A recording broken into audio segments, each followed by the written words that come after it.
नमस्कार. आजची आपली रेसिपी आहे निंबाचं लोणचं. तुम्हाला जर आमची ही रेसिपी आवडली तर प्लीज लाईक, शेअर आणि सबस्क्राईब करायला विसरू नका. बेल आयकॉन प्रेस करा म्हणजे तुम्हाला आमच्या येणाऱ्या रेसिपीज बघता येतील. इथे आपण 30 ते 35 निंब घेतले. हे आपण स्वच्छ धुवून घेतले, पुसून घ्यायचे, कोरडे करून घ्यायचे. यातल्या बिया आपण काढून घेतल्या. या बिया आपल्याला काढून घ्यायच्या आहे. याच्यामुळे आपलं लोणचं कडू होऊ शकतं. त्याच्यामुळे आपल्याला बिया काढून घ्यायच्या आहेत आणि हे मिक्सरला फिरवून घ्यायचं. तर जाडसर असं आपण हे मिक्सरला फिरवून घेणार आहोत. याच्या आधीही मी भरपूर निंबाच्या लोणच्याचे रेसिपीजचे व्हिडिओज अपलोड केले आहेत, बघायला विसरू नका. तर असं आपण हे जाडसर मिक्सरला फिरवून घेतलं आहे. तर साध्या मिक्सरच्या भांड्यामध्ये पण आपल्याला हे जाडसर असं फिरवून घेता येईल. तर हे आपण इथे खूप बारीक केलेलं नाही. यात आपण 2 टेबलस्पून मीठ घातलं, 2 टेबलस्पून तिखट, कलमी, मिरे आणि लवंग.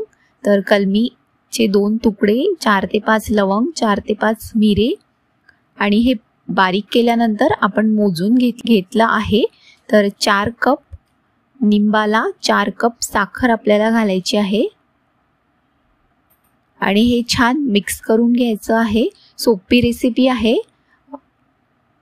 आणि पटकन होतं हे निंबाचं लोणचं. तर असं आपल्याला हे मिक्स करून घ्यायचं आणि गॅसवरती आपल्याला याला एक उकळी आणून घ्यायची. म्हणजे साखर पूर्णपणे विरघळेपर्यंत आपल्याला हे गॅसवरती सारखं मिक्स करायचं.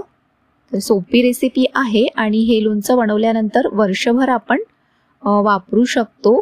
तर असं आपल्याला हे गॅसवरती सारखं मिक्स करायचं आहे आणि याला उकळी आणून घ्यायची. तर खूप वेळ आपल्याला हे गॅसवरती ठेवायचं नाही, नाहीतर ह्या फोडी कडक होतात. त्याच्यामुळे साखर पूर्णपणे विरघळेपर्यंतच आपल्याला हे गॅसवरती ठेवायचं आहे. आणि हे लोणचं बनवताना आपल्याला ओला चमचा, ओलं भांडं घ्यायचं नाही, याच्यामुळे आपलं लोणचं खराब होऊ शकतं.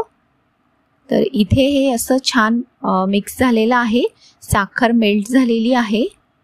तर याच्या आधीही मी भरपूर लोणच्याच्या रेसिपीजचे व्हिडिओज अपलोड केलेले आहेत, बघायला विसरू नका.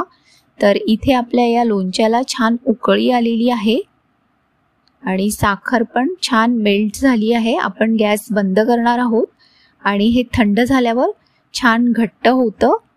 तर नक्की करून बघा. सोपी रेसिपी आहे, झटपट रेसिपी आहे आणि चवीला खूप छान होतं हे लिंबाचं लोणचं. भरपूर दिवस आपण हे वापरू शकतो. तर इथे आपण गॅस बंद केलेला आहे आणि लोणचं थोडं थंड झालेलं आहे. हे पूर्णपणे थंड झाल्यानंतर छान घट्ट होतं आणि आपण हे वर्षभर वापरू शकतो. तर इथे आपलं हे निंबाचं लोणचं तयार झालेलं आहे. थंड झाल्यानंतर आपल्याला हे एअरटाईट कंटेनरमध्ये भरून ठेवायचं आहे आणि 15 दिवसातून एकदा मिक्स करायचं आहे. याच्यामुळे हे खराब होणार नाही. तर इथे आपलं हे लोणचं तयार आहे.